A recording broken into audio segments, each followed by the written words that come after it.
Hello everyone, welcome to the first episode of our Unity Game Development for Complete Beginner series. This is the first episode of the series, and in this episode I will show you how to set up Unity in your computer with complete guidance about all the components needed.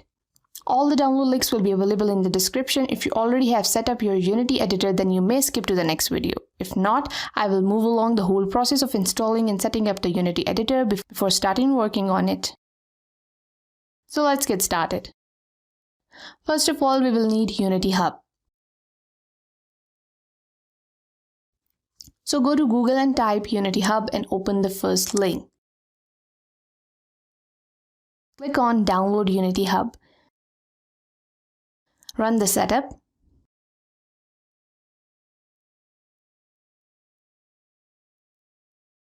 Click on Agree. Set a location to save it. Click on Install and wait for it to install. Finish it and you can see Unity Hub icon on your computer screen. Open it.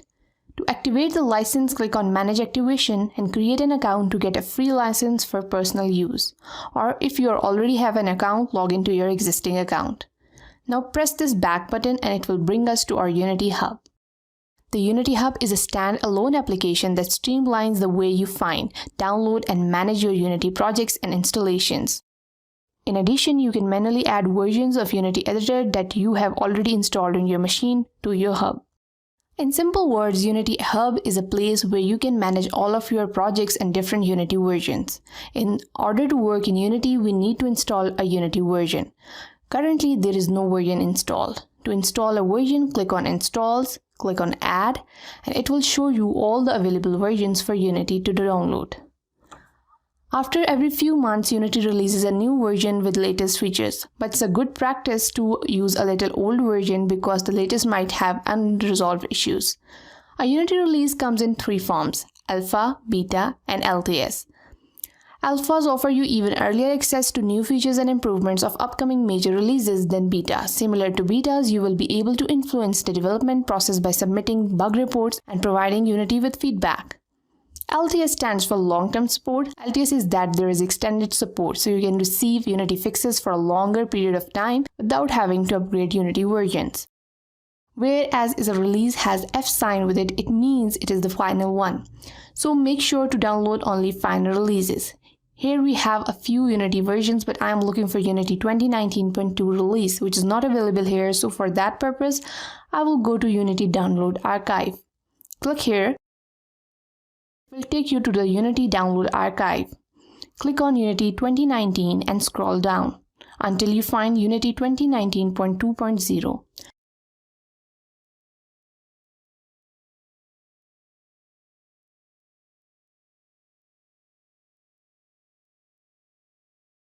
Now click on Unity Hub and open it Unity Hub.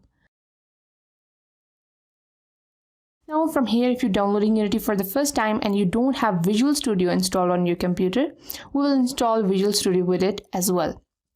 Visual Studio is the script editing software in which we will write all of our code. If you install Visual Studio separately on Windows, make sure you install the Unity support from the Visual Studio installer. Now click on Microsoft Visual Studio. Along with that, we will select the devices that we are making our games for. You can select Android, iOS, and any of the other devices you want. But keep in mind, this process of downloading takes a long time, so select fewer items right now and you can come back and add other items later on.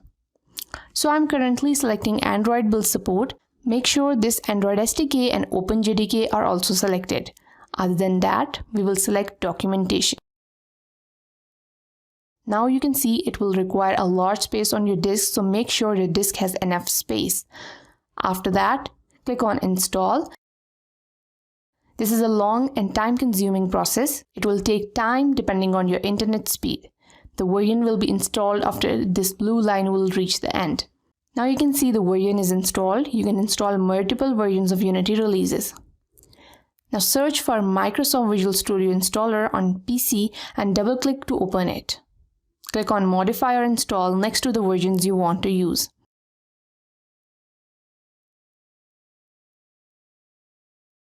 Check the box of game development with Unity. You can install while downloading, or you can just click and install.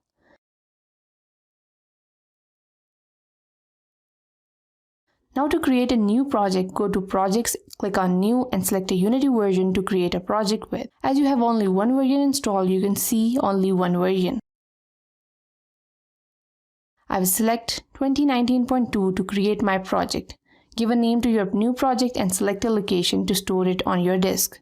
I recommend saving it on a separate folder. Just specify for Unity.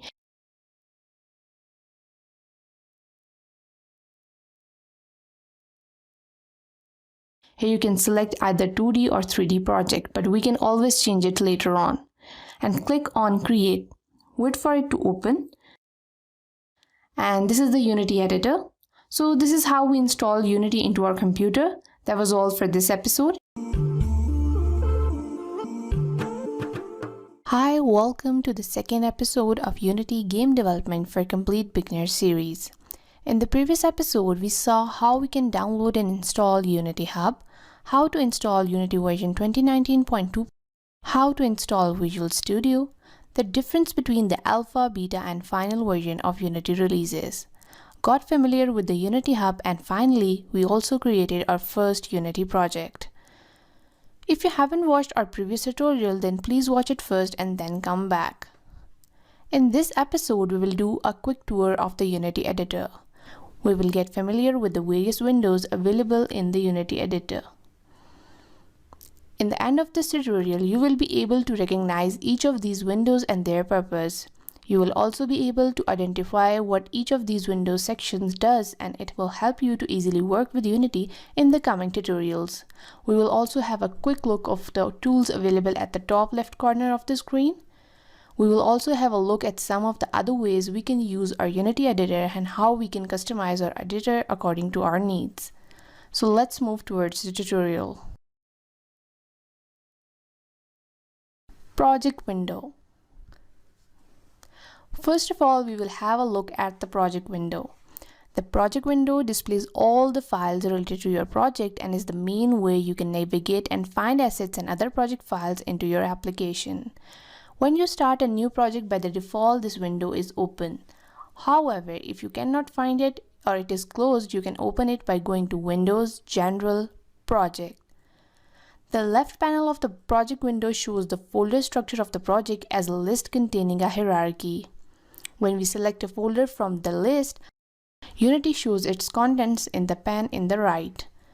All the assets like images, sound, 3D models that we bring into Unity from outside of Unity are first placed in the project window.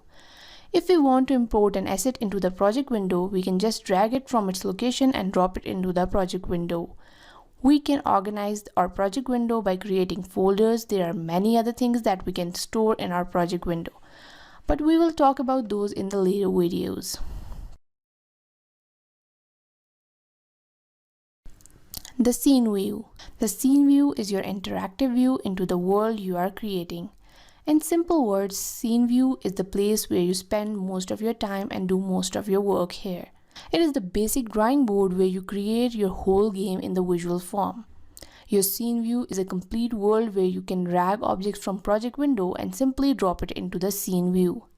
Selecting, manipulating, modifying objects in the scene view are some of the first skills you must learn to begin working in Unity. But don't worry, I will teach you all of that. If you're working with 2D, you can change your scene view to look like a 2D screen by clicking this button on the top. Also, you can change it back to 3D scene by clicking on the same button. The game view. The game view is rendered from camera in your application. In simple words, it represents your final published application, or if you are familiar with emulator in Android Studio, just think of it as an emulator in Unity. But it is much better and faster. It shows you how your application will look after being built on your desktop or mobile. You can consider it as your mobile screen while playing the game. You can also set your game view according to the different screen resolutions of your mobile or PC. Some of them are already available, and you can also add a resolution of your own. We will leave it to free aspect for now. You can also scale it up or down to zoom in or zoom out. The play mode. You can click on the play button to start your game in the game view. You can play, pause, resume, and stop the game. The hierarchy window. The hierarchy window contains a list of every game object in the current scene. These are the objects that make up most of your game, called game objects. When you add or remove a game object from the scene, they appear or disappear from the hierarchy as well. By default, the hierarchy window shows game objects by the order of creation, with the first created game object at the top of the list and last created object at the bottom. You can reorder the game objects by dragging them up or down or by making them a child or parent game objects. Unity uses a concept called parenting.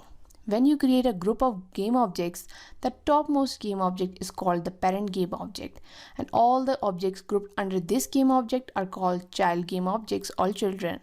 To make any game object the child of another, drag and drop the intended child game object onto the intended parent game object in the hierarchy.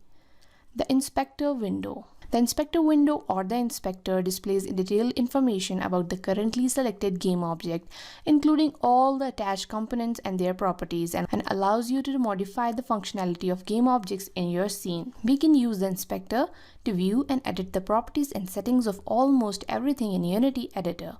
When you select a game object in either hierarchy or scene view, the inspector shows the properties of all the components and materials of that game object.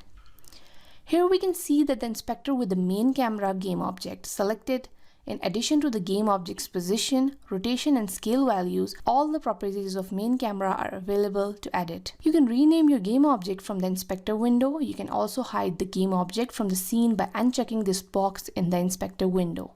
It will hide from the scene window but will remain in the hierarchy. You can also change the position, scale, and rotation of a game object from inspector window. The toolbar. You can find the toolbar at the top of the Unity editor, and it is not a window. The toolbar consists of several groups of controls, each relate to different parts of the editor. We will talk about this section of toolbar for now, and one at the top left. The first tool in the toolbar, the hand tool, allows you to pan around the screen. After the hand tool is selected, if you click Alt and mouse left key, you can view the scene from all sides. The next is the move tool. It allows you to move your object in all directions, X, Y, and Z. When you move the object using the move tool, you can see the position values changing in the inspector as well.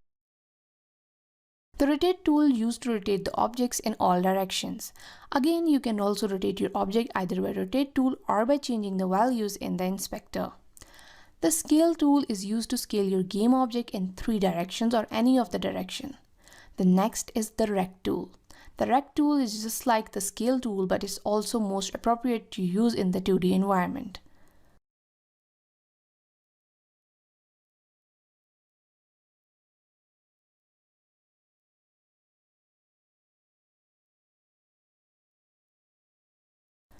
The next tool is the collection of all tools at one place. And we don't need this last one for now. The layout tool. Different people use Unity with different layouts. We can also customize the layout according to our own needs. You can change the arrangement of your views and then save the new layout or load an existing from the layout drop-down menu. Click on the layout drop-down menu. The one you are currently seeing is the default layout. You can select the different layouts and work with the one you find most comfortable.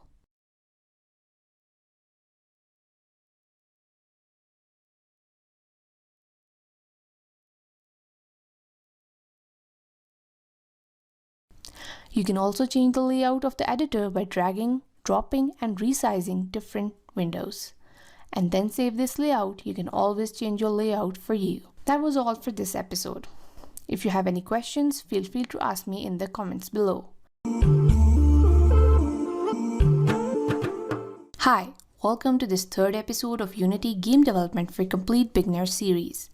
In the previous episode, we did a quick tour of the Unity editor. We looked at various windows and tools in the editor such as the project window, the scene view, the game view, play mode, the hierarchy window, the inspector window, the toolbar, and the layout tool in the Unity. If you haven't watched our previous tutorial, then please watch it first and then come back. In this episode, we will have a quick look of gameplay in 2D. While famous for its 3D capabilities, Unity can also be used to create 2D games. You can choose to open your editor in 2D mode window directly from Unity Hub, or you can switch between 2D and 3D modes in scene view. This is the most immediately noticeable feature in toolbar for the scene view. 2D graphics. Graphic objects in 2D are known as sprites. Sprite use 2D images placed in assets folder. We can either drag and drop a 2D image for sprites from outside of Unity, or we can make our own sprite image. For that purpose, right-click on the editor window, go to Create, Sprites, and choose a sprite for your desired shape. Name this image and make sure that the inspector window, the texture type is selected as Sprite, 2D, and UI. Either the sprite image is dragged and dropped from outside of Unity, or it's made in the project window. It's a good practice to keep everything in separate folders, so for our sprites we will make a folder named Sprites and move our sprites into the Sprites folder.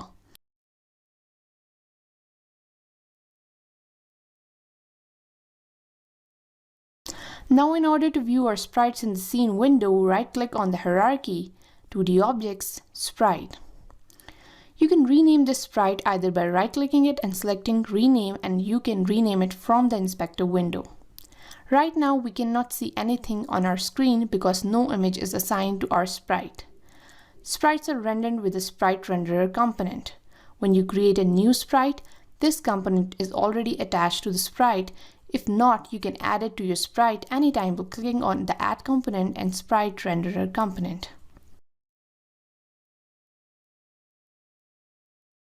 Now you simply drag and drop your sprite image to the sprite component of Sprite Renderer while the sprite being selected in the hierarchy. Or you can click on this round circle, a new window pops up showing all the sprites in your project window. You can simply select your sprite image from there. You can change your sprite image anytime you want. There are some other properties in the Sprite Renderer component, like flipping your sprite on the X and Y axis, and many others that we don't need to learn at this point. That was all for this episode. In the next episode, we will learn about sorting layers in Unity and how we can sort sprites in a layer or multiple layers. Hi, welcome to the 4th episode of Unity Game Development for Complete Beginner series. In the previous episode, we had a quick look of gameplay in 2D. Creating a 2D sprite image and viewed our sprite in the scene view with the help of Sprite Renderer component. In this episode, we will learn how we can sort our sprites in Unity. What are sorting layers, how ordered in the layers work in Unity, and why we need to sort our sprites. Sprites in Unity that have sprite renderers attached to them are sorted by several criteria, such as their layer order or their distance from the camera. So have a look at this one sprite in the scene having its position X, Y, and Z to be 0, 0, and 0. If we want this first image to be visible above the second, but it's totally hidden, we cannot see our image. To fix this, we can change the Z position of our sprite, and now we can see it. This is one solution, but not the best one, because sometimes it messes up when we change the camera mode. So we use the other method, that is sorting layers. Let's put it back to 0. For now, the default sorting layer is selected. We can make layers of our own. Let's make another layer. Click on Add Sorting Layers. Click the plus sign. Give name to your layer. We will name it Foreground, and that's it. Now select your sprite again in the sorting layer. Drop down and we can see new sorting layer with the name Foreground. Select this and now you can see both the game objects are sprite and not hiding. But we can achieve this thing by just one sorting layer, and this is the default layer. We don't use so many sorting layers, but instead we use order in the layers. Let's set the sorting layer back to default for both. Now I'm adding a few more sprites into the hierarchy, making sure they all are positioned at 0, 0, and 0. And sorting layer is selected to be default. Now select each sprite one by one and change the number in order in layers. We can use values lower than 0 as well. Smaller the value, farther the object from camera. Gather the value closer to object to the camera. We need this feature in so many of our projects. I hope you find it easy. That was all for this episode. In the next episode, we will learn about scripting in Unity.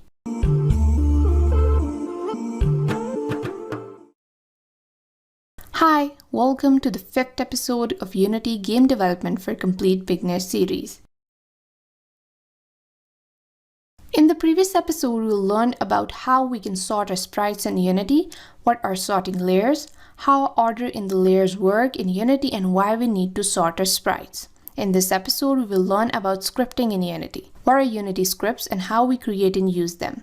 Scripting is an essential part in all the applications you make in Unity. Most applications need script to respond to input from the player and to arrange the events in the gameplay to happen when they should.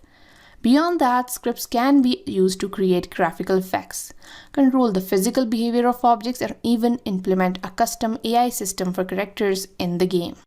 But in this tutorial, we will stick to the basics of the script that will allow you to get started with Unity. First of all, in order to create a script, we right-click anywhere in the project window, click on Create, C# Scripts, a new script will be generated. Rename the script and a new script is ready to be used. For better practice, we keep all of our scripts in a separate folder, so we create a scripts folder and move our scripts into the scripts folder.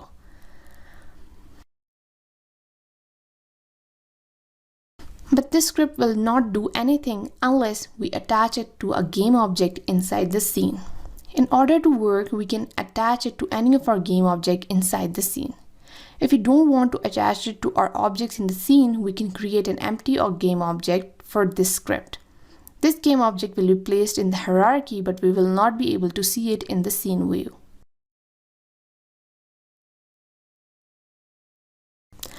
Just select the game object and drag and drop your script into the hierarchy. You can also create a new script by typing the name of the script in the Add component and clicking Create and Add. In order to open the script, just double-click on the script in the hierarchy or in the project window. It will open the script in the Visual Studio for you. Unity scripts can be coded into two major languages, C# and JavaScript. There is another language called Boo, but we are going to code in C#. As it is the most widely used and easy to use language, if you have basic programming knowledge, you are good to go with C# in Unity. As C# is used in Unity is very much tailored for Unity, and Unity has its own method and libraries to code in C#. Now let's have a look at our script. When we create and open a new script, this is how it looks. In a Unity script, you will always see these three namespaces here. Just leave them as it is. MonoBehavior is the base class from which every Unity script derives. When you use C#, you must explicitly derive from MonoBehavior. MonoBehavior has some of its own methods that you can find in every new C# script that you create in Unity. Two of these methods that you will always see in a new Unity script are start and update method. There are many other methods that we use when we need them. Start is called on the very start of the game, when the game starts in the first time or when a scene is loaded.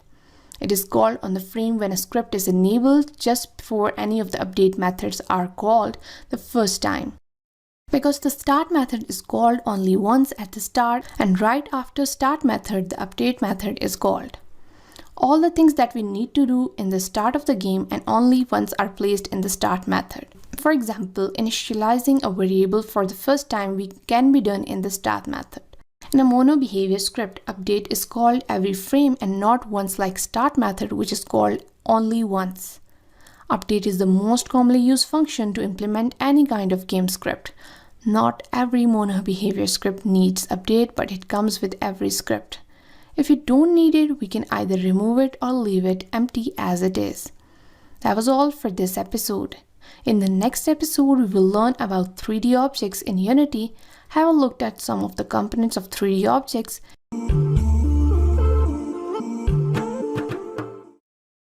Hi, welcome to the 6th episode of Unity Game Development for Complete Beginner series. In the previous episode, we learned about scripting in Unity, what are Unity scripts and how we can create and use them.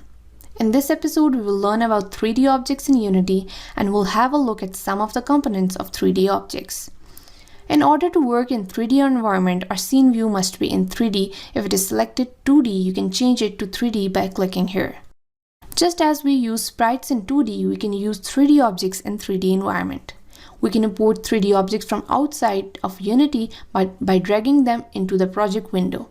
And from project window, we can either drop them in the hierarchy or directly to the scene window, and it will be visible in both hierarchy window and scene window. Let's reset our object's transform.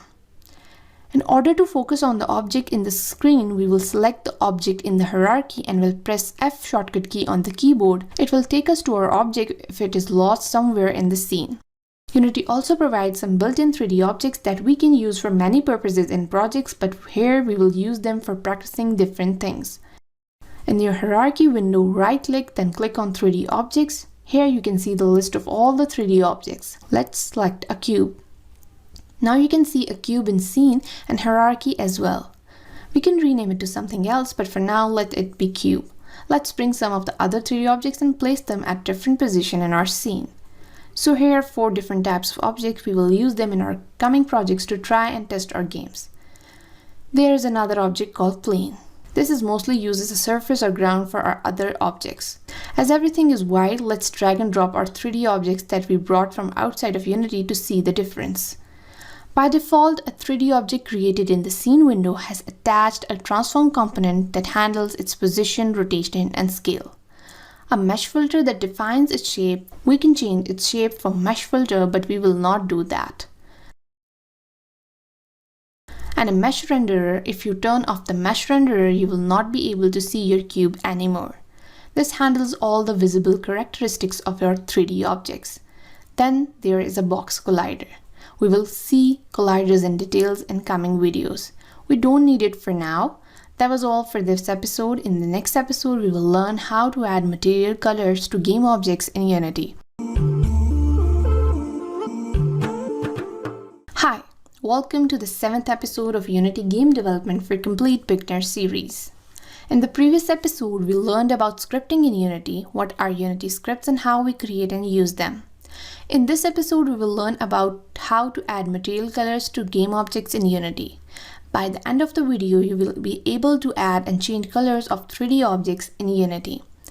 In the previous episode, we used some of the built-in Unity 3D models, but they were all in gray color, so we can change the color, and this tutorial I am going to show you how. Here we have 2 3D objects and we will add color to them. In the Assets folder, create a new folder and name it Materials. Inside Materials folder, right-click, click on Create, click on Material. Rename this material to red. With this material selected in the project window, go to Inspector, click on this white color picker option and choose red color from this window for your material. After the color is selected, just drag and drop this material directly to your first 3D object in the scene window. Now you can see the color of this object to change to red. Let's make a second material for the second object and rename it to green. Select the green color and drag and drop it to the second game object in the scene view or on the name of the object in the hierarchy.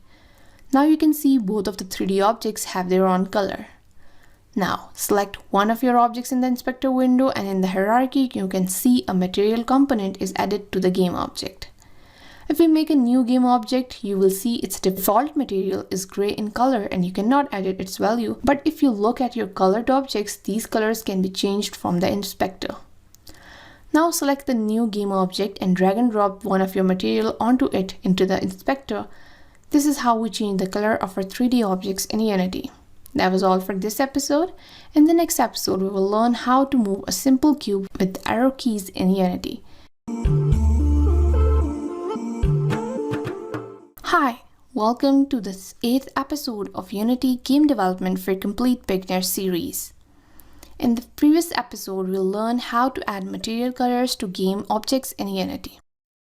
In this episode, we will learn how to move a simple cube with the arrow keys in Unity. In the following scene, we have a simple cube having a color placed over a plane. We will make it move over the plane by the help of arrow keys. To make it look realistic, let's turn on shadows in the directional light.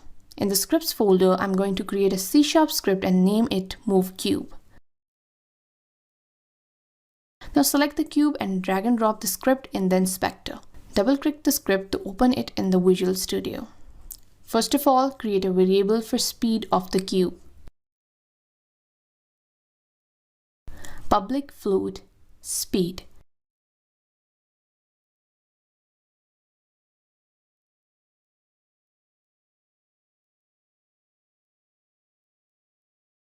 In the update method, create a float named horizontal, which will be equal to input.getAccessRaw horizontal, and also a float named vertical, which will be equal to input.getAccessRaw vertical.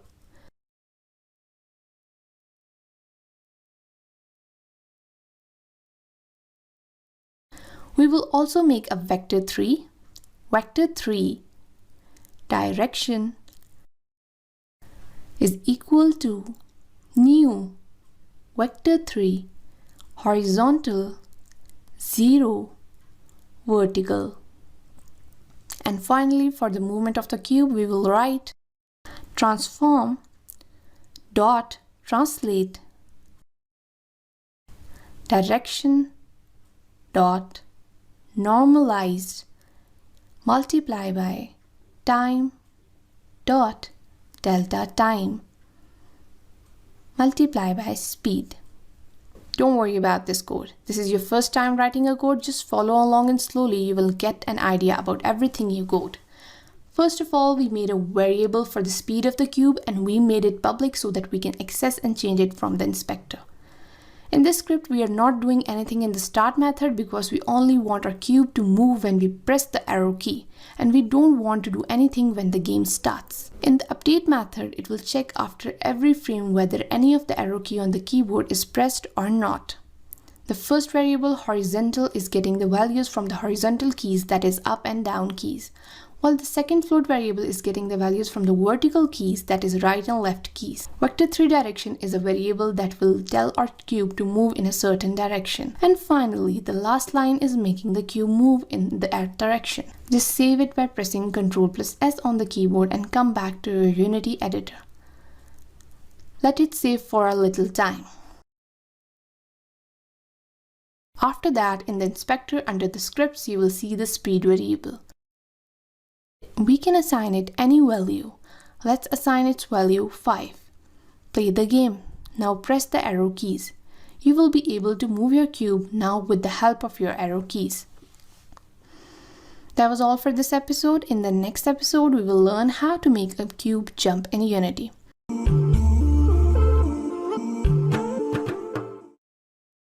Hi, welcome to the 9th episode of your Unity Game Development for Complete Beginners series.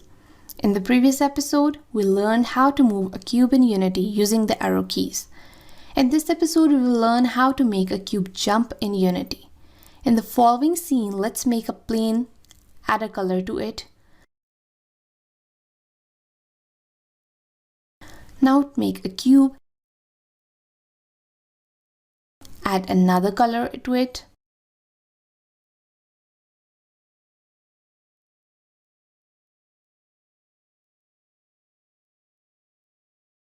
Now make a cube and scale it along X, Y, and Z axis to change it to your desired shape.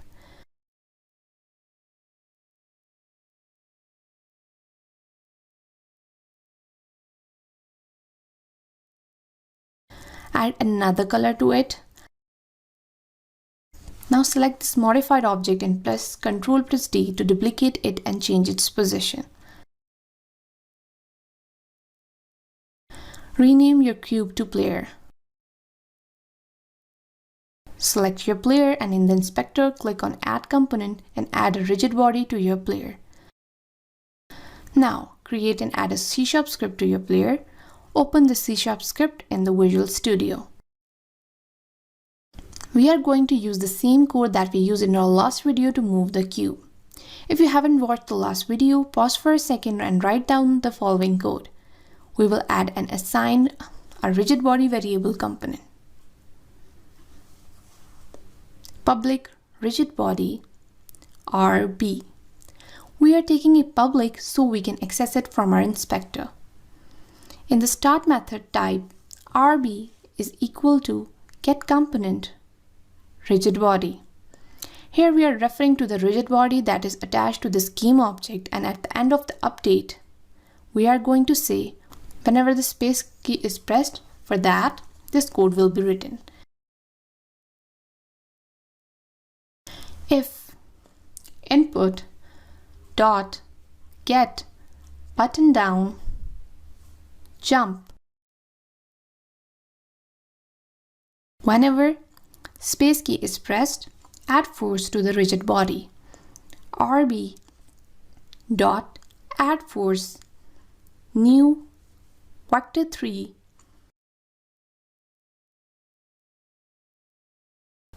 0 5 0 force mode dot impulse. Now save this by pressing Ctrl+S, go back to Unity, wait for it to save.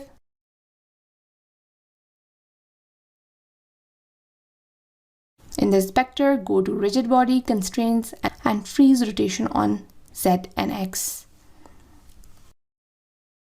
Now if we play our game and press the space key, our cube will jump. If we press arrow keys along with space, it will jump in a direction. Play your game, press space, you can see it's jumping. The more you press space, the higher it goes. So this was a very easy way of making a cube jump in Unity. That was all for this episode. In the next episode, we will learn about different types of colliders in Unity.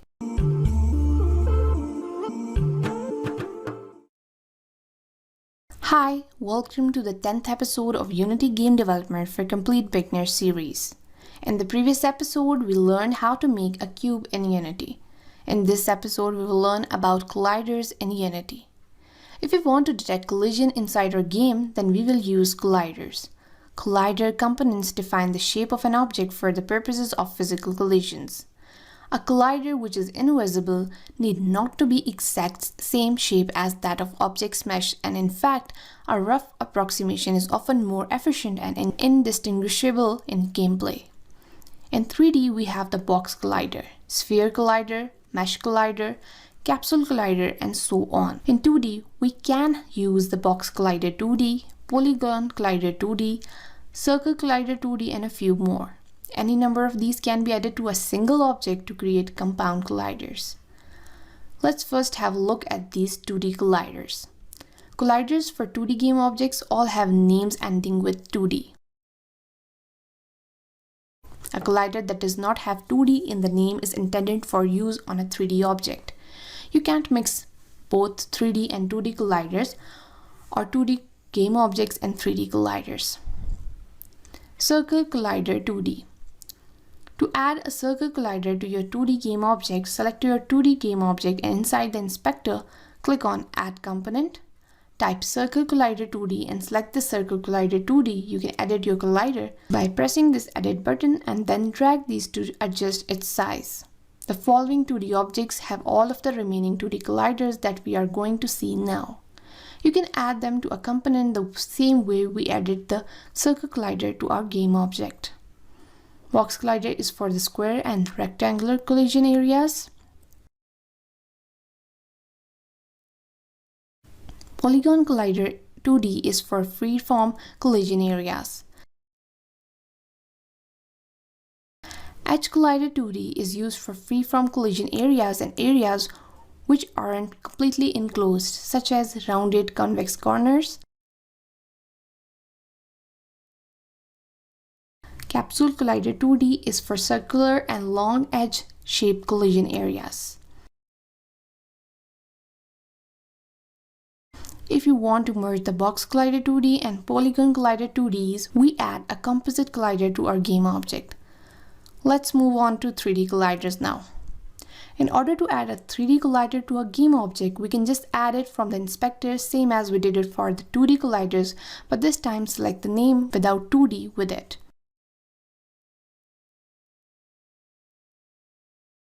If you right-click in the hierarchy and go to the third objects and select the 3D object from here, you will see that all of the objects are having some kind of collider already attached to them, and you don't have to add them manually. But if you bring a 3D object from outside, it will not have a collider on it and you will have to add it manually. Now you can see we have a few 3D objects in front of us, and all of them are having a different kind of colliders according to their shape.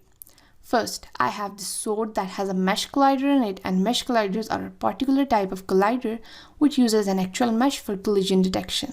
If you want to see how, let's check this convex box in the inspector.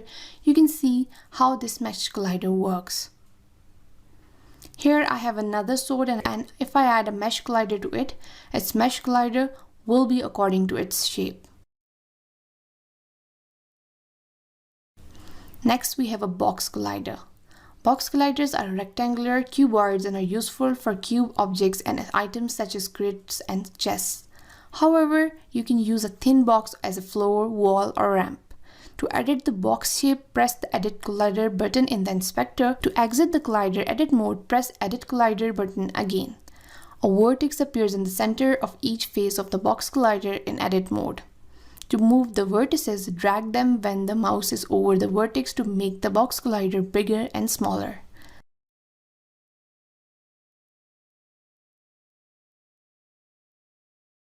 Next, we have a sphere collider. The sphere collider is a basic sphere-shaped collision primitive. The collider can be sized via the radius property but cannot be scaled along the three axes independently. That is, you cannot flatten the sphere into an ellipse, as well as the obvious use of spherical objects like tennis balls, etc. The sphere also works well for objects that need to roll and tumble. The capsule collider is made of two half spheres joined together by a cylinder. It is same shaped as the capsule primitive. You can adjust the capsule collider's radius and height independently of each other. It is used in the character controller and works well for pores or can be combined with other colliders for unusual shapes. Here inside the collider component, first we have material. Here we can drag and drop a physics material. The physics material is used to adjust friction and bouncing effects of colliding objects. But you will not need a material every time we are using a collider, so you can leave this one empty and your collider will still work fine. Other than that, we have a property named isTrigger. If this property is enabled, this collider is used for triggering events and is ignored by a physics engine. What do I mean by that is that if we enable isTrigger property, then our 3D object having collider will detect collisions with our 3D objects, but it will not interfere with the physics of the other 3D objects. You will understand it later on when we will work on physics and collisions. So these are some of the basic colliders in Unity that are used very often while working on a game object. And that is enough for you to learn about colliders on a beginner level. I haven't dived deeper into the details of the colliders and some other colliders because that will confuse you at this stage. That was all for this episode. In the next episode, we will learn about Canvas and its elements in Unity. Hi, welcome to the 11th episode of Unity Game Development for Complete Beginner series. In the previous episode, we will learn about colliders in Unity. In this episode, we will learn about Canvas in Unity. The canvas is the area that all UI elements should be inside. The canvas is a game object with a canvas component on it, and all the UI elements must be children of such a canvas. That is the place where we place all of our text, buttons, images of our game. A canvas is used in both 2D and 3D games so that we can interact with our game through buttons and get output from game through images and text. The canvas area is shown as a rectangle in the scene view. This makes it easy to position UI elements without needing to have the game view visible at all times. In order to create a canvas, right-click on the hierarchy and select UI Canvas. Now, if we want to add a text element in our screen, we will select the canvas first and then right-click on it and then go to UI Text, and it will create a new text element for you. Similarly, you can create a button. UI elements in the canvas are drawn in the same order they appear in the hierarchy. The first child is drawn first, the second child next, and so on. Two UI elements overlap, the later one will appear on the top of the earlier one. Reposition these elements. Select your canvas inside Inspector. In the Canvas Scaler, select UI Scale Mode to scale with screen size, and from here you can select the dimensions of your screen. This is a good practice to do when you are working specifically on mobile games to scale the game UI elements according to the screen size of every mobile. We have multiple components that we can use with this canvas, but in this tutorial we will just stick to the panel, image, text, and buttons. The panel acts as a container for all the other UI elements. It is a good practice to create a panel, especially when you are creating a menu. All the other components will be the children of the panel. But it is not a must. UI can work perfectly fine without a panel. It helps in grouping multiple UI elements together and prevents them from intermingling. An example of that can be different components of a menu on a screen. You can add an image to the panel. You can also change its color and opacity from the inspector.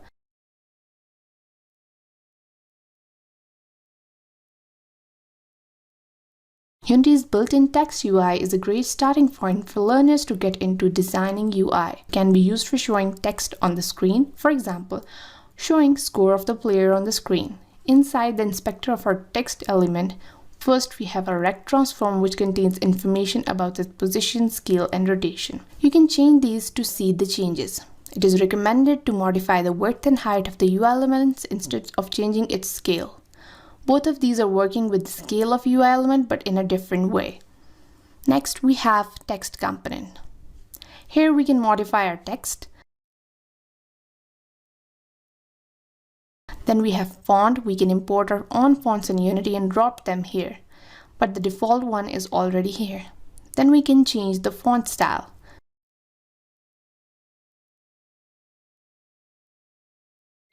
Then we have font size. You can also align your text. You can click on Best Width to let your text align itself with the width and height. You can also change the color of your text.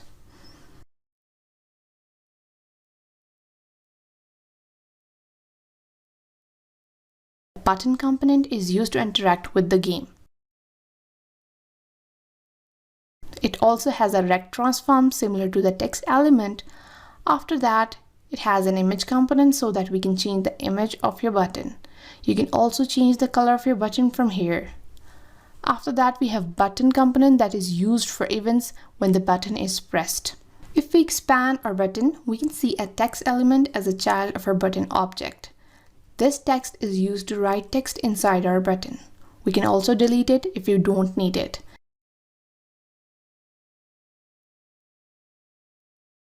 The image UI element is used to add images to our UI. It has a rect component and an image component, same as our button component. You can drag and drop an image here. You can also change the color of the image. If you click on Preserve Aspect, it will maintain the dimensions of your image, and the Set Native Size will set the image to its actual size.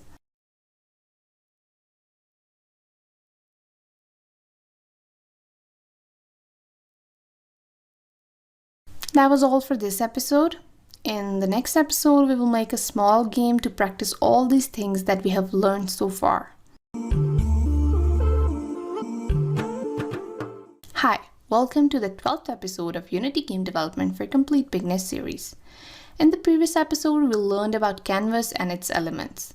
In this episode, we'll create a small and easy game to practice whatever we have learned so far in Unity.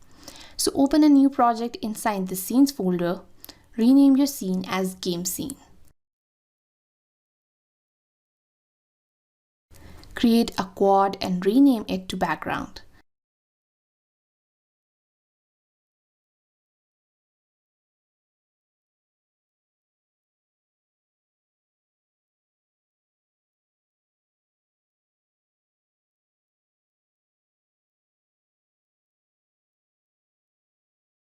Then I will import this seamless space background.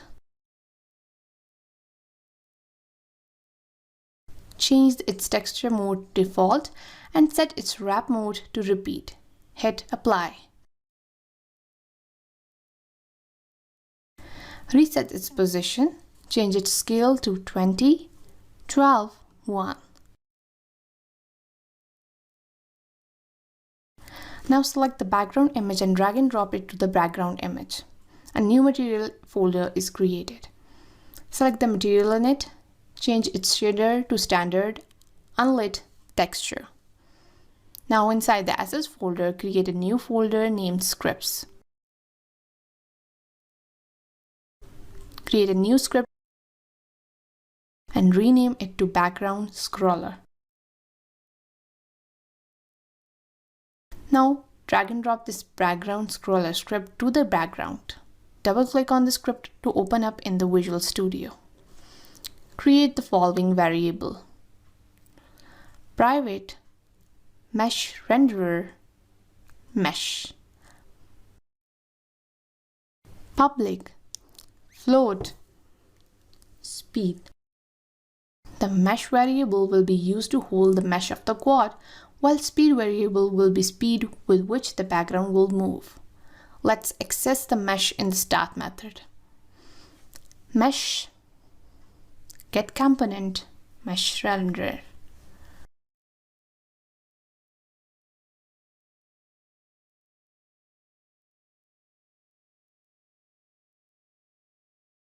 Create a new method, public void scroll.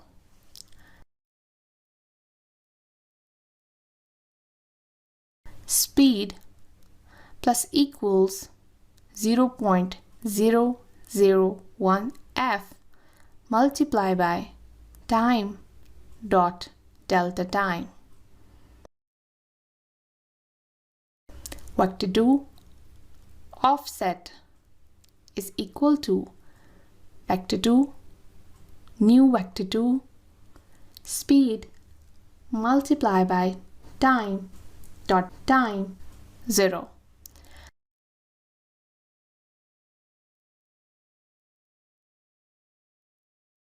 Mesh dot shared material dot set texture offset mean text offset.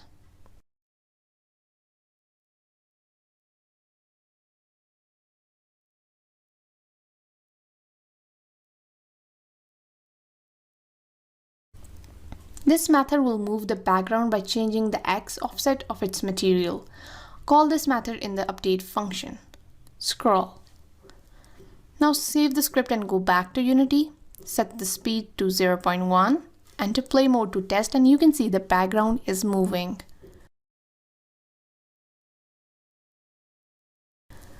Now create a square in the assets folder and drag and drop in the hierarchy. Rename it to player. Reposition it to -6, 0. Add a box glider 2D to it. And a rigid body 2D to it and set gravity to 0. Freeze rotation on Z-axis. Also freeze position on the X-axis. Now create a player controller script and drag and drop it onto the player.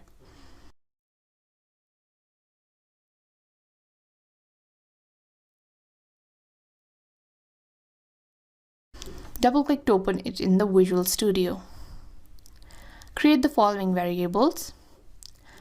Public rigid body RB, public float move speed equals to 5.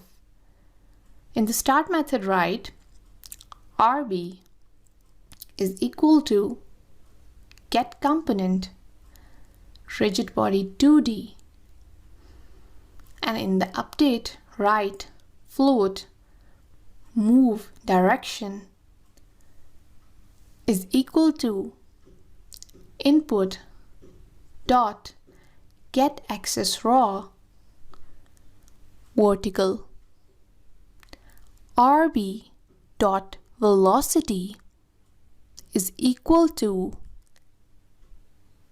new vector2 0 move direction multiply by move speed. Save the script and go back to Unity. Create an empty game object and add a box collider to it.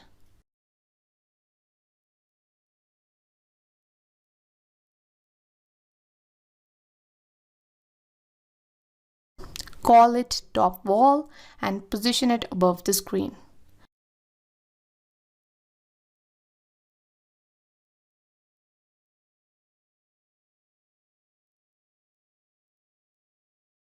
Duplicate and rename it to bottom wall and reposition it to the bottom of the screen.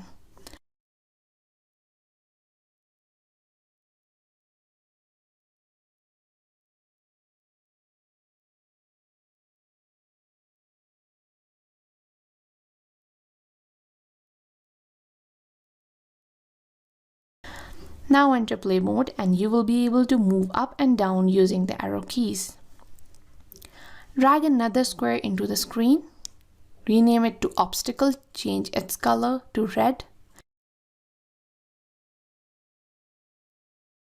And rescale it to 2. Create a tag obstacle.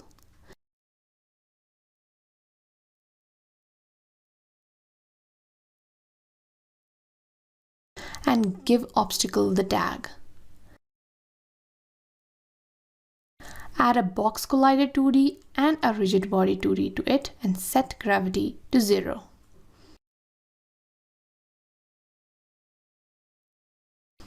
Drag and drop it to create its prefab. Delete it and create a new empty game object called spawner. Create a new script and called object spawner and drag and drop it onto the spawner game object.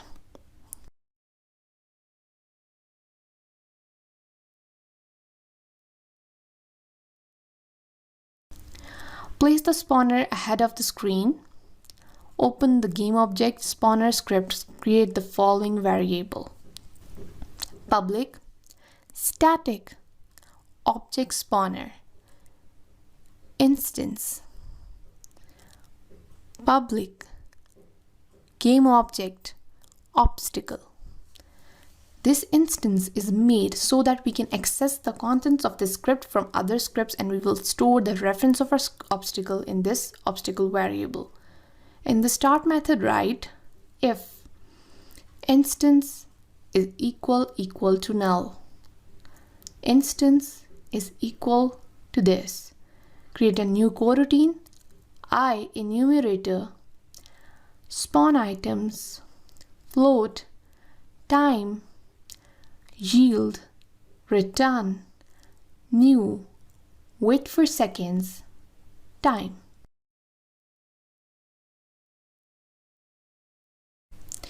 Vector2 position is equal to new vector2 transform dot position dot x random dot range 0 3. Instantiate obstacle position quaternion dot identity. This coroutine will spawn an obstacle at a random position after some time.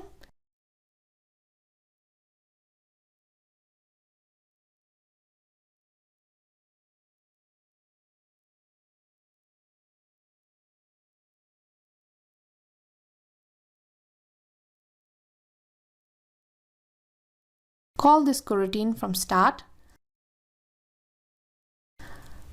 coroutine spawn items to F. Save the script and go back to Unity. Drag and drop this obstacle into the inspector. Now create a new script called movement and drag and drop it onto the obstacle by selecting it.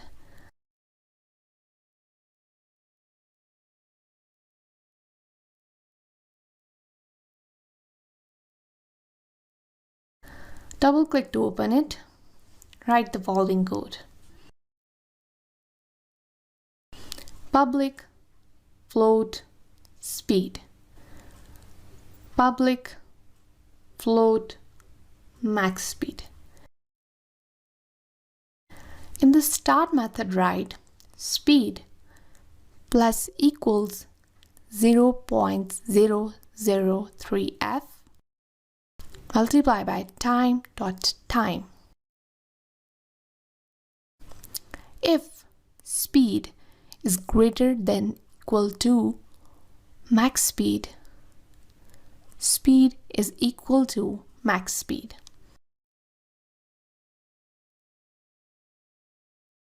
Create a new move method, public void move.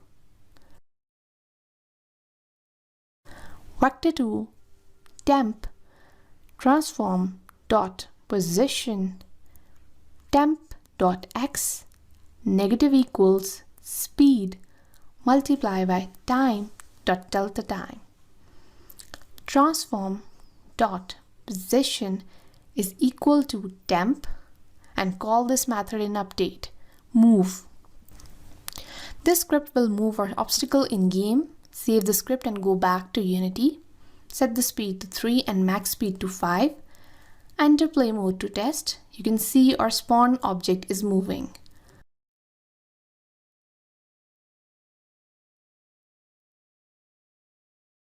Open the player controller script and create a new onCollisionEnter method. Private void onCollisionEnter 2D collision 2D collision.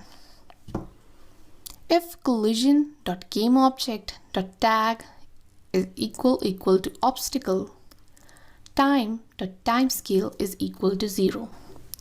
Save the script and go back to Unity. Now enter play mode and test.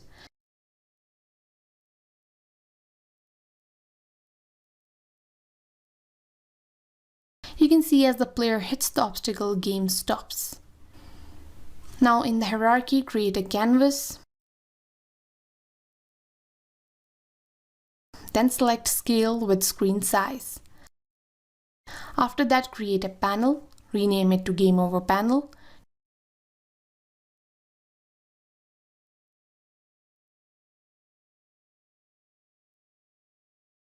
Turn down its opacity to 0. Inside Game Over Panel, create a UI text, name Game Over Text.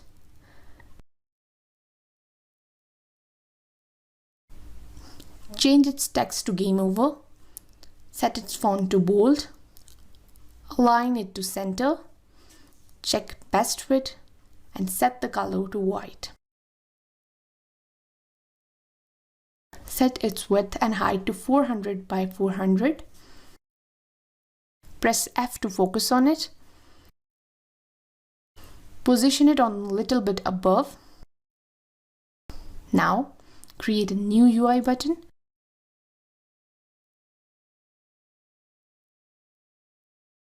And rename it to Replay button.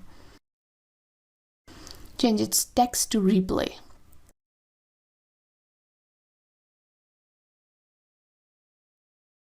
Change the height of the button to 50 sets.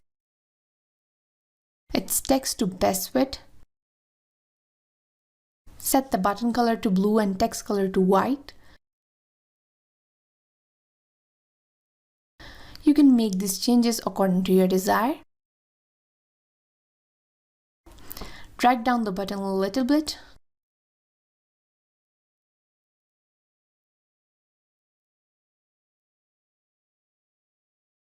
Now open the player controller script at the top right using Unity Engine dot scene management and create a new awake method.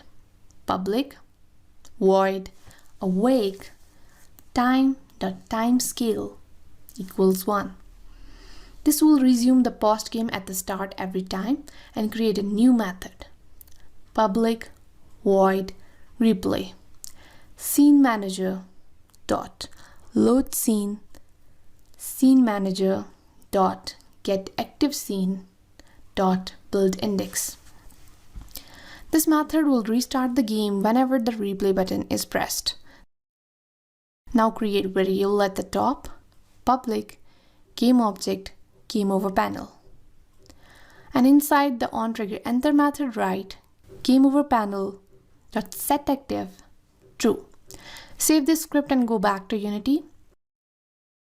Drag and drop the Game Over panel to Player Controller script.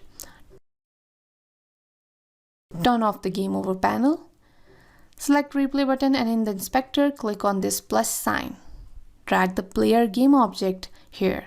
And from the functions, go to Player Controller and Replay. Now enter play mode to test.